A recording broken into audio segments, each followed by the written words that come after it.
Before you begin. Dear reader, before you begin this chronicle, you should know that Biff, Chip, Kipper, and friends have become time runners. They are based in the Time Vault, a place that exists outside time. Their mission is to travel back in time to defeat the Vyrans. Vyrans are dark energy in human form. Their aim is to destroy history and so bring chaos to the future.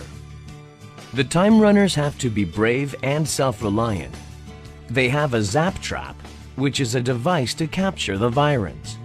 They also have a Link, which is a bit like a mobile phone disguised as a yo-yo. The Link lets them communicate with the Time Vault. Apart from that, when on a mission, they are very much on their own. Theodore Mortlock, Time Guardian.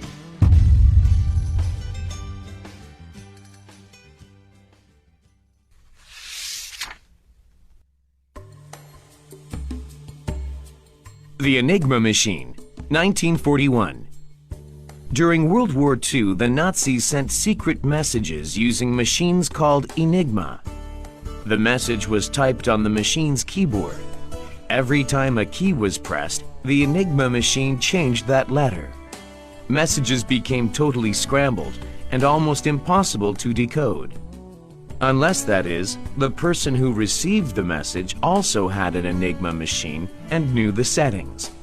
If only Britain could crack the Enigma code. Chapter 1.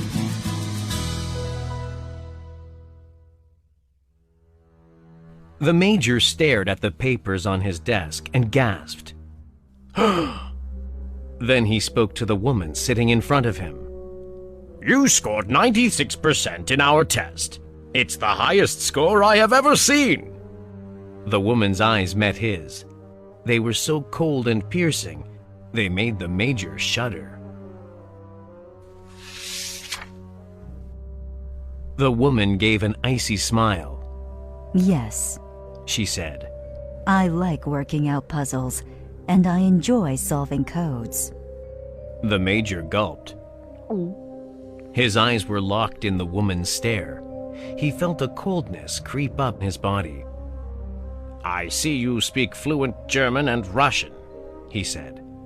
The woman spoke softly. I speak many other languages. She stared coldly at the Major. Well, Miss Weinar, he went on, you can begin at once. The work is a vital part of the war effort. The Major found it hard to speak properly. It is, and must be, absolutely secret. Secret-lutely. He picked up a paper. The woman gently pulled it from his hand. Ah, the Official Secrets Act, she said. As she signed the paper, her eyes did not leave the Major's. You will find I am very good at my work, she said. I can't think. Cold. Why I am? The Major gasped. Oh, I can, hissed Miss Weinar. Chapter 2. Nina was beating Wilf at computer tennis when the alarm went off in the Time Vault. Tyler was pressing the alarm button on, off, on, off. The call was urgent. It's a tricky one, Tyler said when everyone was in the control room. I can't quite make it out. A dark spot had appeared on the time web like a black hole. It looks as if the Vyrans are onto something big, said Nina. It's high up on the web, said Kipper. So it can't be that long ago.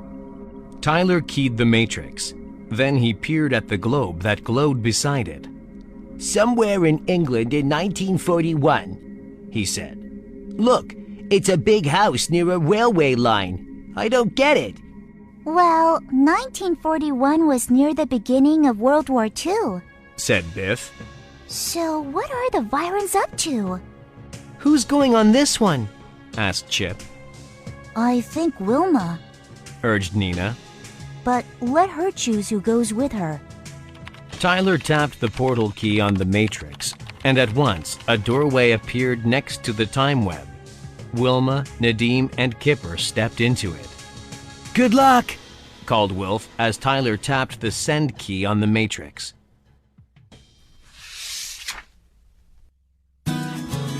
Chapter 3.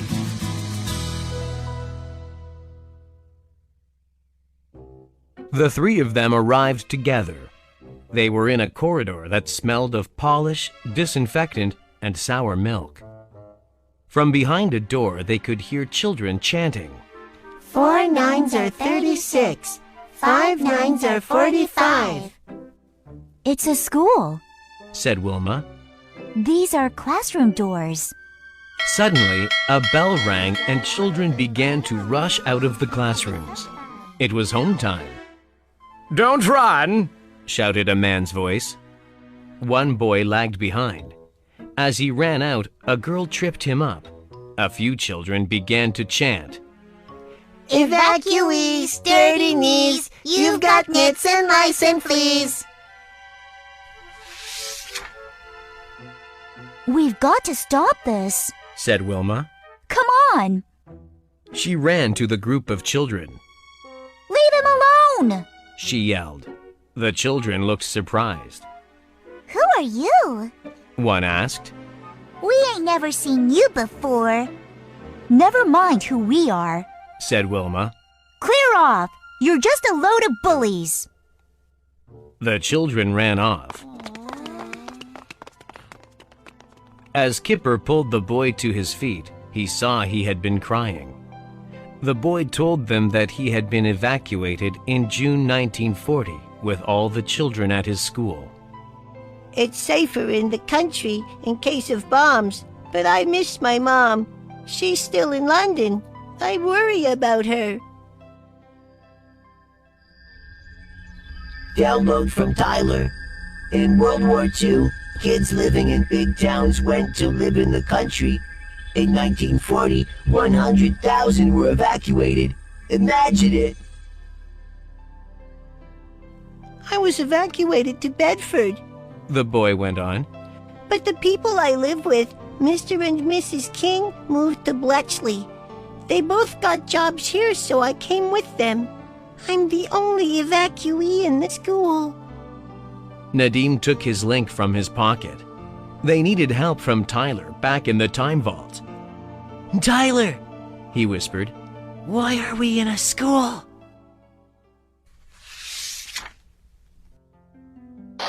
Dunno. Tyler's voice crackled over the link.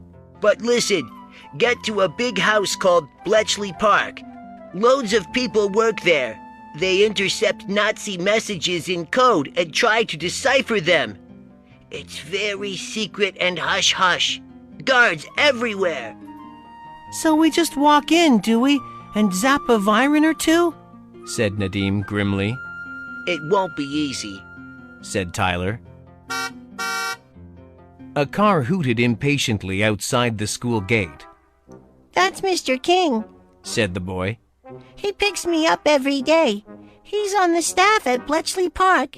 He works in the grounds, so I help him until the end of his shift. Ha! said Nadim. Nice one. I think we may have found the way to get into Bletchley Park. Chapter 4.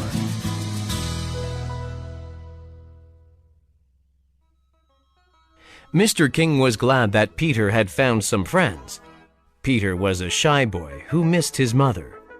It was not easy for a 9-year-old to be sent away from home to live with strangers.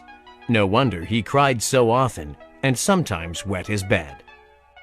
Ah, what a terrible thing the war is, sighed Mr. King. It's a battle everyone has to fight, not just soldiers.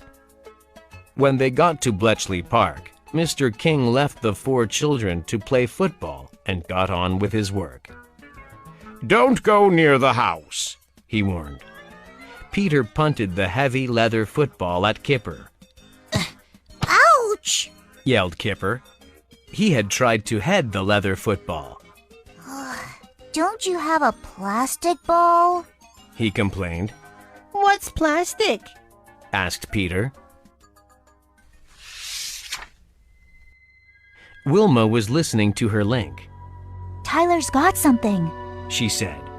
The Nazis have machines called Enigma that scramble messages into code before they are sent out. Then they use machines to unscramble them at the other end. Here at Bletchley, they get hold of the coded messages. It takes weeks to break the codes, even though they have copied the Enigma machines. But if they have the same machines here, why is it so hard? Asked Nadim. The Enigma machines have millions of settings, said Wilma. The Nazis change them all the time, so the codes are never the same. What if they found a way to break the codes more quickly? Said Nadim excitedly. If they knew the settings, they could crack the codes and see what the Nazis are up to. What if the Virans did something to stop it? Agreed Wilma. Then our mission is to zap the Virans first before it's too late. It won't be easy. Look! They glanced across at the house. It was a large, rambling building with odd windows, archways, and pointed gables. Next to it were rows of wooden huts. A number of men and women had come out of the huts to sit on the grass in the sun. It's hard to spot any Virans among that lot, said Kipper. One woman sat away from the others. Something about her was different. Hang on, said Wilma. She ran towards the woman, dribbling the football. Bet you can't tackle me. She called loudly to the others. But as Wilma ran closer to the woman, she took aim and kicked the ball towards her.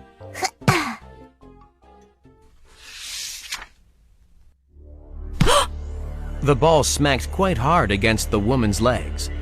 The woman glared at Wilma with icy blue eyes. A shadow passed over the sun. Wilma suddenly felt very cold.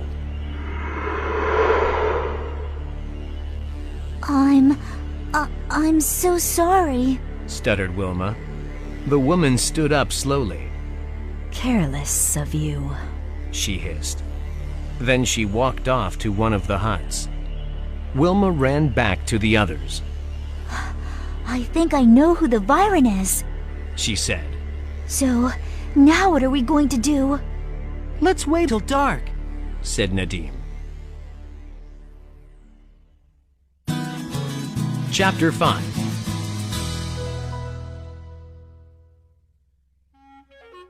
It's what we've all been hoping for, said the Major. A Nazi submarine has been captured. On board was an Enigma machine and a book giving us the settings. He beamed at the others in the hut and waved his hand at a small machine. It had keys like a typewriter and 3 wheels with letters on. Next to it was a book of settings. Here they are, said the Major. Safely delivered to Bletchley Park. Now we know the settings, we can crack the codes in hours. Suddenly, he saw Miss Vinar was staring at him. To his surprise, she handed him a drink. A toast. She smiled. I've been saving it for this very moment, when we had some good news like this. It was not like the icy Miss Vinar to be friendly. Of course, the Major gulped. To Enigma, he cried, holding up a chipped teacup. Suddenly, the lights went out with a pop. The hut was thrown into darkness. A voice shouted for an emergency generator to be switched on, but nothing happened. Candles and torches were found. As light returned to the hut, the Major's heart raced. The machine, The settings and Miss Vinar had gone.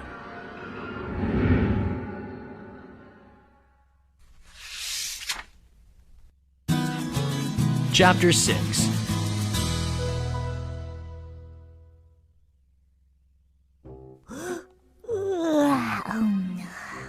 Kipper yawned. He had been crouching in a bush for what seemed like hours, waiting and watching. All the huts were dark, with not a chink of light coming from any door or window. Tyler had told him it was because of the wartime blackout. Download from Tyler. Everyone has to cover their windows and doors at night with thick black curtains, cardboard, or paint. Until then, the moon had cast a silvery light on the huts. But suddenly, the moon vanished and an inky blackness came down, as if a giant hand had covered the moon. Kipper heard someone in the hut shouting about a power cut. Then he saw a figure creep out and away into the darkness.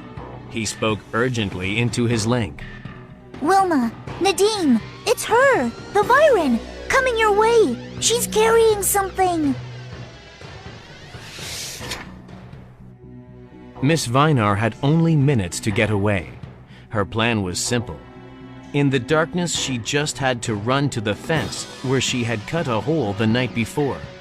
Then it was only a short dash to the railway line. She would place the Enigma machine on the track to be smashed under a train.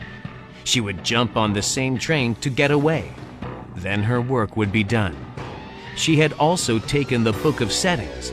Stealing them from the code breakers at Bletchley would unravel history.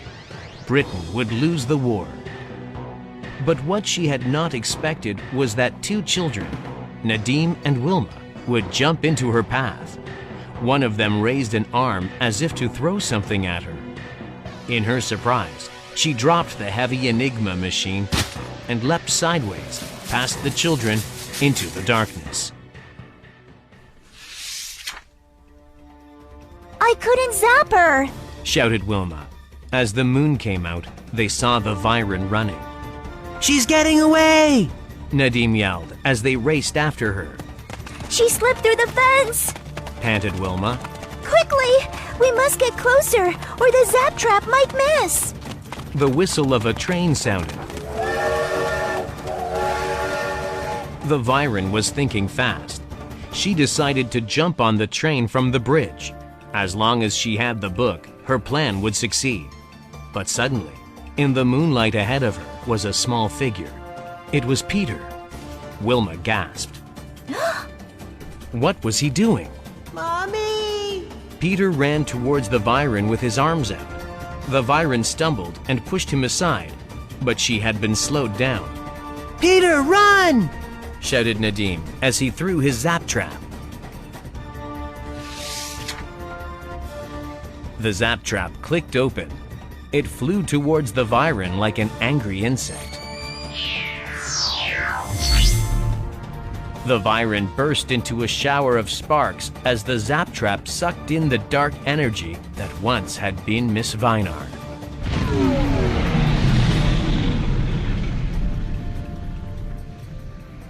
Peter did not see it. He was sobbing in Wilma's arms. I thought that woman was Mommy! Sobbed Peter.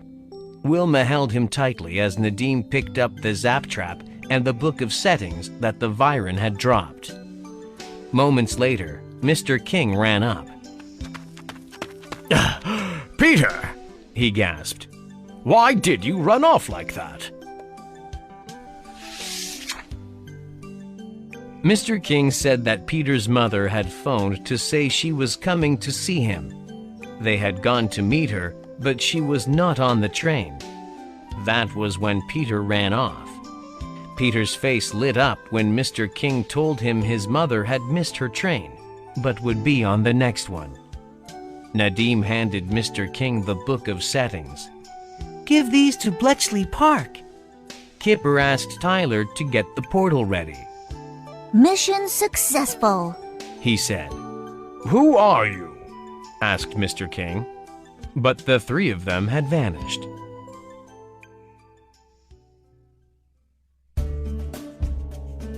Tyler's mission report. Location, Bletchley Park. Date, May 1941. Mission status, Byron plot foiled. Byron status, zapped. Notes. World War II must have been a scary time if you were a child. It's hard to imagine it. People were worried that children who lived in cities or towns would be in danger from bombing raids, so huge numbers of children were evacuated. That meant if there was any risk of being bombed, you were sent to live in the country with complete strangers. Children had labels tied to them as if they were parcels. Then they went by train to towns and villages, not knowing who they would be living with or if they would be split from their brothers and sisters. Imagine Biff, Chip, and Kipper being split up. They'd have hated it. And what would Floppy have done? Sign off, Tyler.